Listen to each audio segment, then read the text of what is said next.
안녕하세요, 에이트입니다. 여러분, 오늘은 갤럭시 Z 플립 4의 사용기에 대해서 좀 소개를 해드릴 거예요. 이 접는 핸드폰 진짜 어떨까? 메인폰으로 가도 되나? 아니면 뭐 아이폰에서 갤럭시로 갈아타는 거 이번에 괜찮을까? 이런 거를 고민하는 분들 아직 많을 거란 말이죠. 그래서 오늘은 제가 메인폰으로 실사용을 하면서 어떤 점들이 좋았고 어떤 점들이 좀 불편했는지 일반 유저의 시선으로 말씀을 드릴 거예요. 오늘은 막 뭐 점수가 어떻니 그런 거 안 할 겁니다. 매일매일 성능이 어떻네 이렇게 따지면서 사용하진 않잖아요, 사실. 그래서 이 접는 스마트폰에 대한 생각을 좀 풀어보려고 해요. 이번 영상은 상당히 제 주관이 많이 들어가 있습니다. 그래서 이 부분 참고하시고 봐주시면 좋을 것 같아요. 자, 그럼 바로 갈게요. 먼저 첫 번째로 살펴볼 건 바로 배터리인데요. 기존 플립 3에서 플립 4로 가면서 정말 배터리가 체감이 될 정도로 많이 좋아졌습니다. 사실상 지금은 이제 그냥 일반 바용 스마트폰이랑 크게 다를 바 없어 보여요. 플립 3 때는 사실 AOD만 켜놔도 좀 배터리가 아니야. 그냥 AOD 그냥 꺼져 있어도 하루에 10몇 프로 정도는 그냥 달아 있어요. 지금 현재 저는 플립 4로 메인 번호를 아예 옮겨왔거든요. 문자가 온다든지 뭐 카톡이 온다든지 그런 알림들은 전부 다 플립 4로 오고, 플립 3의 경우에는 기본적인 앱 광고들 있잖아요. 뭐 그 정도만 들어오는데도 대기 전력 소모 차이가 상당합니다. 75, 77 확실히 배터리 소모가 이쪽이 좀 더 많죠. 심지어 요거는 뒤에 이렇게 훨씬 더 많은 용량들을 썼을 때에도 이렇다. 하루 정도 배터리를 버티는 거는 정말 충분하다라는 생각이 듭니다. 단순히 3300에서 3700으로 배터리가 굉장히 늘어났기 때문에 이 정도의 차이가 있다, 요것뿐만 아니라 AP에서의 변화도 상당히 큰 역할을 하는 것 같습니다. 그리고 두 번째로는 이거 접는 부분 신경 안 쓰이는가, 요거에 대해서 말씀을 드릴 텐데, 저는 요거는 반반이라고 생각이 들어요. 사실 이 플립 4를 그냥 사용하다 보면은 별로 신경이 안 쓰여요. 그냥 이렇게 손으로 쓸었을 때에도 뭐 그냥 좀 굴곡이 있네 정도? 그냥 눈으로 볼 때에는 이런 밝은 화면에서는 딱히 굴곡이 느껴지진 않습니다. 뭔가 눈에 거슬리는 것도 그렇게 많이는 없다고 생각이 들어요. 그런데 가장 많이 신경 쓰이는 거는 바로 빛에 비춰졌을 때예요. 카페 같은 데 갔을 때 위에 천장에 있는 조명들이 화면에 비친 적 한 번쯤은 다들 있을 거예요. 그럴 때 이 주름 쪽으로 빛이 다 들어오면은 이게 조금 신경 쓰이는데, 사실 천장에 달려있는 실내 조명의 경우에는 뭐 피할 수 있는 공간도 이렇게 많잖아요. 그래서 별로 신경 쓰이는 정도가 아니었는데, 이게 저는 가장 신경 쓰이는 거는 바로 외부에서 태양빛이 들어올 때 사용할 때였습니다. 요즘에 상당히 날씨가 좋은 날이 있었잖아요. 그렇게 맑게 햇빛이 쫙 내리칠 때 이게 밝기가 아쉬워서 컨텐츠가 안 보인다라기보다는 굴곡진 부분으로 상당히 빛이 많이 들어오니까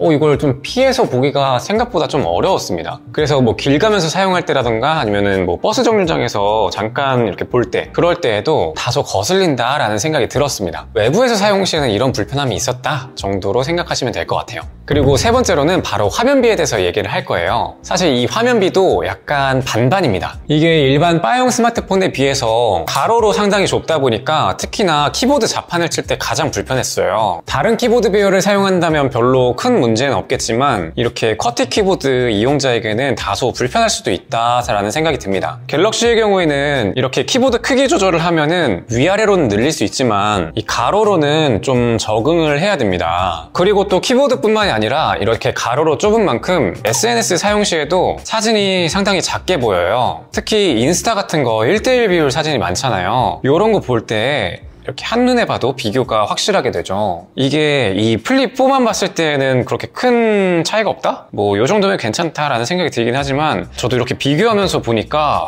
이게 크기가 차이 많이 나는구나 라는 생각이 좀 듭니다. 이렇게 가로로 좁아서 이런 부분에서는 좀 화면비가 불편하지만 오히려 좋은 점도 있어요. 이렇게 분할화면 시에는 상당히 메리트가 있었는데요. 위쪽에다가 유튜브 영상을 켜놓고서 아래쪽을 보면은 이 부분도 상당히 만만치 않게 세로로 많이 남아서 작은 스마트폰 정도? 뭐 아이폰 미니 정도의 사이즈? 그 정도의 화면 정도를 확보할 수 있다, 이런 게 굉장히 좋더라고요. 같은 동작을 이렇게 갤럭시 S22 울트라로 하게 되면은 가로로 넓은 탓에 이 유튜브 영상도 상당히 크게 차지를 하잖아요. 그래서 아래쪽에 남은 부분은 비교적 더 작아지게 되고, 그리고 전체적으로 가로 자체도 더 길게 길기 때문에 이런 아래쪽의 UI에서도 더 많은 부분을 차지해서 확실히 Z 플립 4랑 오른쪽에 있는 S22 울트라랑 보면은 이 내용 구성의 자체에서 Z 플립 4가 더 많이 보이는 것을 볼 수가 있죠. 그래서 이런 화면비 같은 경우에는 좀 일장일단이 있는 것 같아요. 그런데 이게 사용을 하다 보니까 다음번에 나올 때에는 이 Z 플립 4의 경우에도 좀 가로로 넓혀서 나왔으면 좋겠다, 이런 생각이 듭니다. 그리고 또 베젤도 좀 줄여서 나왔으면 좋겠다라는 생각도 같이 들어요. 아마도 이런 화면비로 나온 이유는 접었을 때 예쁘게 하기 위해서. 사실 이 플립 3랑 플립 4의 가장 강력한 무기가 디자인이었잖아요. 리뷰 같은 데서야 뭐 기능이 어떻고 막 성능이 어떻고 이렇게 하지만 사실 예쁘게 나와서 플립 3랑 플립 4가 잘 팔렸습니다. 그래서 이 접었을 때의 디자인을 위해서 이런 화면비를 구성하게 된 거 아닐까 싶은데, 조금 더 시간이 지나면 펼쳤을 때의 사용성을 좀 더 좋게 하기 위해서 가로로도 좀 넓혀야 하는 순간이 오지 않을까 싶습니다.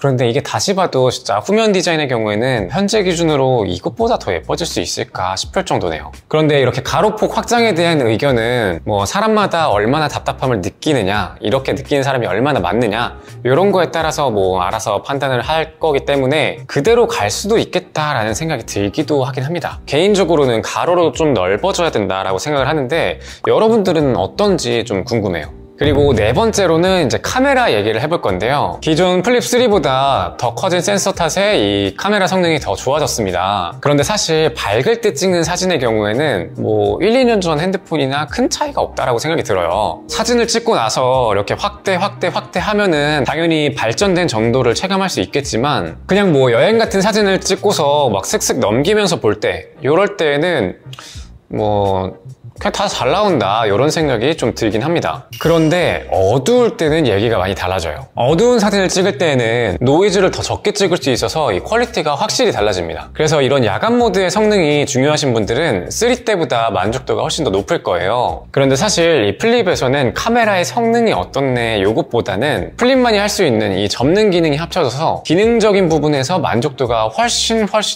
큽니다. 플립이 처음 나왔을 때 한창 뭐 유튜브 카메라 이런 거로 컨셉을 많이 밀어붙였었는데, 사실 이렇게 전면 카메라를 세워가지고 그것도 16대 9 비율로 이 영상 촬영을 하게 되면은 화질이 상당히 많이 좀 아쉽습니다. 뭐 유튜브 화질의 경우에는 그렇게 뭐 좋은 화질이 필요 없다라고는 할 수 있지만, 찍는 입장에서는 사실 화질 웬만하면 좋게 찍고 싶거든요. 이런 걸로 찍고 싶지가 않습니다. 그래서 이런 전면 동영상의 경우에는 접어서 찍는 게 그렇게 뭐 좋진 않은데, 사진의 경우에는 얘기가 달라져요. 전면 카메라로 이렇게 세워가지고 사진을 찍는 게 상당히 만족스럽습니다. 카페에서 간단하게 사진을 찍거나 아니면 셀카를 이렇게 찍을 때에도 그립 자체가 이렇게 아래쪽을 받쳐가지고 사진을 찍으니까 이렇게 손목을 세워서 사진을 찍는 것보다 훨씬 더 손목을 편하게 찍을 수가 있어요. 거기다가 후면 카메라로 셀카를 찍을 때도 내 화각을 전부 다 볼 수 있다는 것도 굉장히 좋아요. 카메라 후면 카메라로 해둔 다음에 여기 우측 상단에 있는 이 커버 디스플레이 미리 보기, 요거를 켜게 되면은 뒤쪽에서도 이 화각을 다 볼 수가 있거든요. 기존 플립 3 때는 뭐 이렇게 크롭해서 보여줄 수 있었는데, 이걸 더블 클릭하게 되면은 이제 전체 화면이 어떻게 찍히는지를 확인할 수가 있습니다. 그래서 지금 이렇게 사진을 찍을 때에도 저는 커버 디스플레이로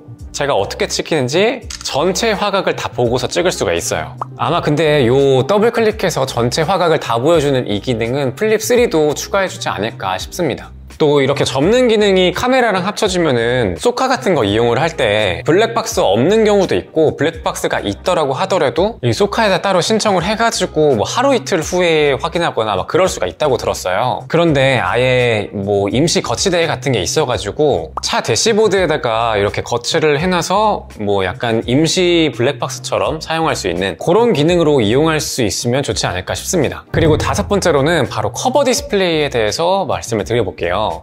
커버 디스플레이는 사실 발전 정도가 저는 좀 반반이라고 생각을 합니다. 위젯도 어떻게 늘어났고 위쪽에서 아래로 내려서 볼 수 있는 이런 퀵 메뉴들, 이런 것도 많이 늘어났다, 이렇게 많이 얘기를 하는데 사실 이게 조금 애매해요. 그리고 왼쪽으로 넘기면은 이 알림 같은 걸 확인해가지고 바로바로 답장할 수 있는 기능, 그런 것도 있다고 하는데 이게 좀 상당히 좀 아쉽습니다. 먼저 알림부터 살펴보면은 알림이 어떤 게 왔는지 확인을 할 수가 없어요. 그러니까 뭐 이렇게 지금 부재중 전화가 왔다, 아니면 뭐 카톡이 왔다, 이런 거는 확인이 되는데 내용을 볼 수가 없습니다. 내 거는 내용 볼 수 있는데요? 아니면 뭐 어디 광고에서 내용 볼 수 있다고 나왔었는데요?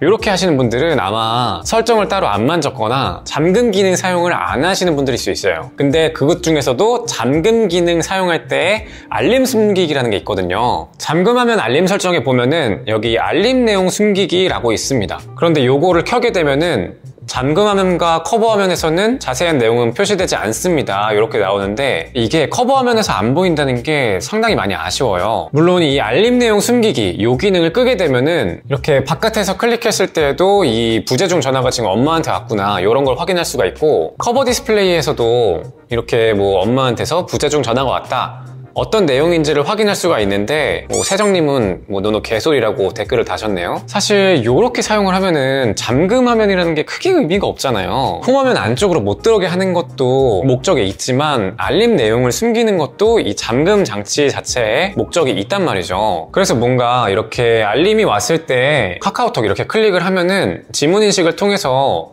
내용이 어떤 건지 이렇게 확인할 수 있도록 바뀌었으면 좋겠습니다. 이게 사실 작년 플립3가 나왔을 때 그때에도 저는 요거에 대해서 언급을 한 적이 있었는데요. 아무래도 근데 요게 지원이 안 되는 이유는 플립 핸드폰이 닫혀 있을 때에도 지문인식을 계속 켜놔야 되기 때문에, 센서를 켜놔야 되기 때문에 배터리 때문에 그런가 싶기도 합니다. 아무튼 요거는 좀 바뀌었으면 좋겠네요. 그리고 위에 있는 이 퀵 메뉴의 경우에도 순서를 바꿀 수 있도록 나왔으면 좋겠어요. 블루투스의 경우에는 잘 안 끄거나 그러는데 차라리 이거를 순서를 바꿔서 이쪽 부분에 손전등이 오게 하고 밝기 조절이 이쪽에 오게 하고 이런 식으로 개인 입맛대로 바꿀 수 있게 옵션이 만들어지면 좋지 않을까 싶습니다.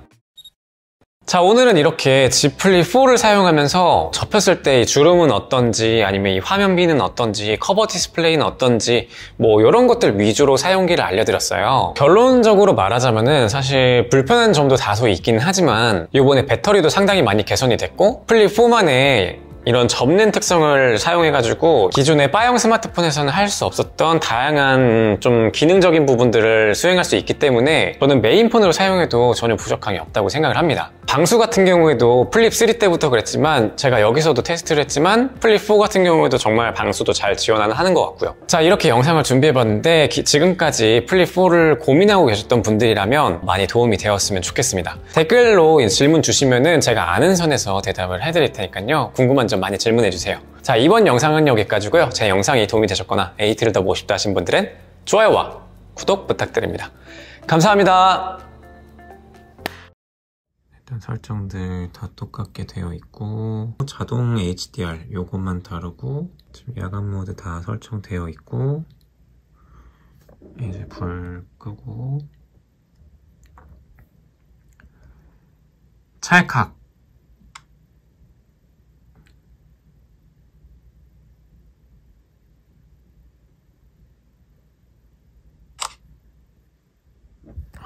일단 결과물 대충 봐도 엄청 차이 나는데.